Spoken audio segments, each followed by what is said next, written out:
preach about any religion and all, but the concept of Rudraksha, the Shivalinga, it more identifies with the Hindu religion. So, what is the answer to it?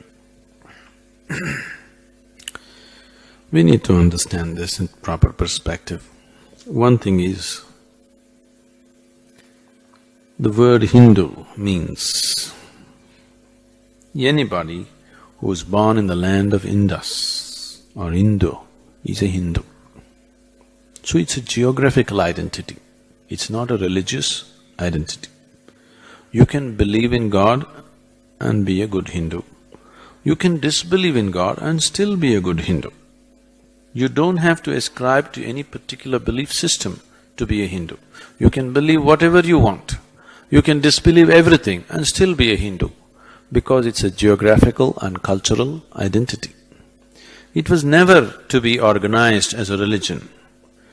Only when outside very aggressive religions came in, the local people tried to organize themselves into some kind of a religion. Even today you cannot organize them, because they don't have a common belief system.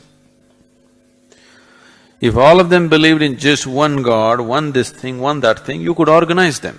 But it is not so. You cannot organize them because it's a multiple belief systems or no belief. There are lots of agnostics right from the ancient times. Agnostics have always been there in the Hindu way of life, and they're very much Hindus because it's a geographical identity. Now, anything that was discovered and developed in this land naturally got branded as Hindu. Why Rudraksha and Dhyanaling? Even yoga is branded as Hindu in many parts of the world. If you can call Dhyanalingam or yoga or Rudraksha or anything as Hindu, it's just like saying, you know Isaac Newton? He was a Jew. So gravity is definitely Jewish, isn't it? Theory of relativity is definitely Jewish. It's just like that. You saying yoga or Dhyanalinga, anything else is Hindu, is just like that. It's come up in this culture, so naturally, because it's a dialectical culture, everything was expressed in stories, not in A plus B equals C. That's not the way we made science here, because the best way to teach anything to anybody, how education can be life-enhancing, not life-suppressing. That's how education was given.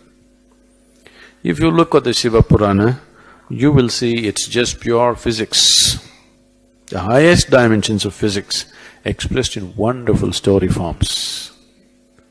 Today, modern education scientists are telling us, if a child enters a kindergarten school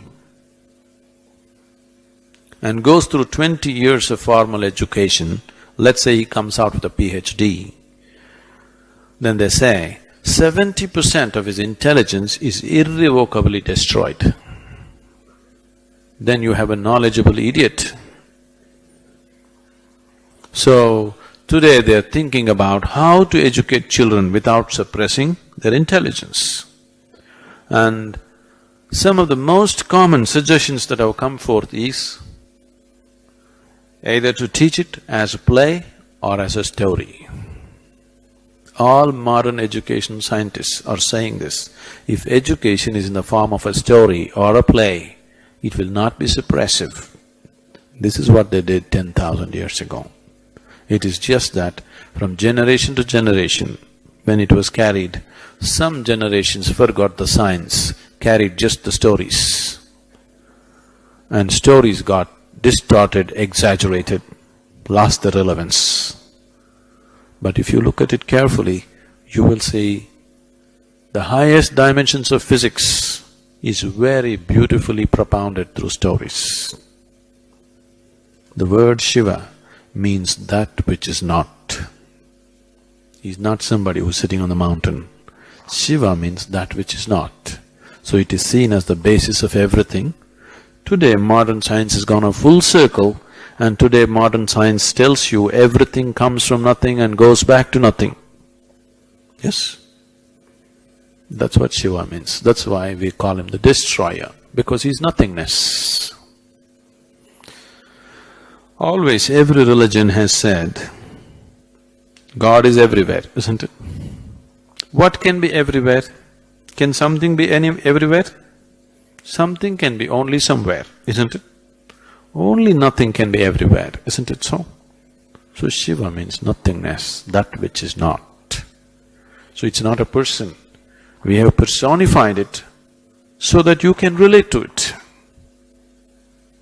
We have created energy forms of him so that you could relate to it and make it more accessible to you.